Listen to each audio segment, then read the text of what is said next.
De la pratique traditionnelle à la pratique numérique, les journalistes ont trouvé sur Internet un moyen d'expression libre de leur opinion. Les pages Facebook de certaines icônes de la presse congolaise en est une illustration. Alphonse Ndongo, Ernest Dimi et Arsène Sévérin proposent au quotidien à leurs abonnés des scoops et des analyses pointues sur certains sujets que les médias traditionnels n'osent pas à cause de certaines restrictions.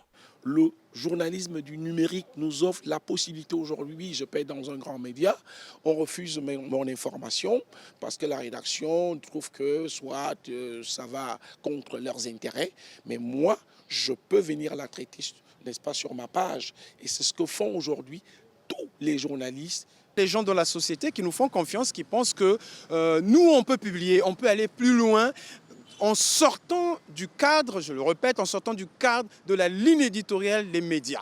Parce que les médias respectent, les médias ont leur personnalité dans la ligne éditoriale. On peut faire des scoops, on peut faire des analyses de profondeur, on peut faire des investigations qui malheureusement ne peuvent pas être diffusées dans les médias traditionnels. La présence des journalistes congolais sur la toile contribue à contrer les fausses nouvelles qui circulent sur les réseaux sociaux. Notre présence permet de lutter contre les fake news, d'abord contre la crédibilité de l'information.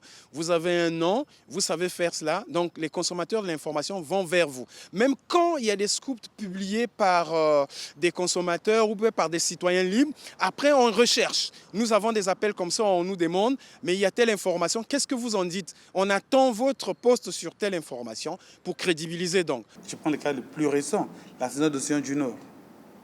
Voilà. Tout le monde s'est agité, trop de blessés, trop de morts, tout ça, avec des chiffres qu'ils ont donnés. Mais je ne pouvais pas aller dans cette euphorie.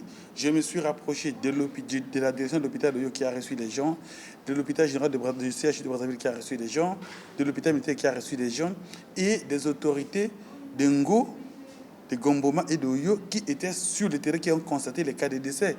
Voilà pourquoi j'ai donné des chiffres exacts. Ces professionnels des médias accordent une place importante aux réactions des internautes qui participent à la formation de leur contenu. L'interactivité vous permet d'enrichir, d'amender et d'être vraiment professionnel. En dépit de cette liberté que jouissent les journalistes sur Internet, le secteur du numérique reste encore à encadrer pour prévenir tout dérapage. Un sujet qui devrait être passé au peigne fin le 3 mai, journée internationale dédiée à la liberté de la presse.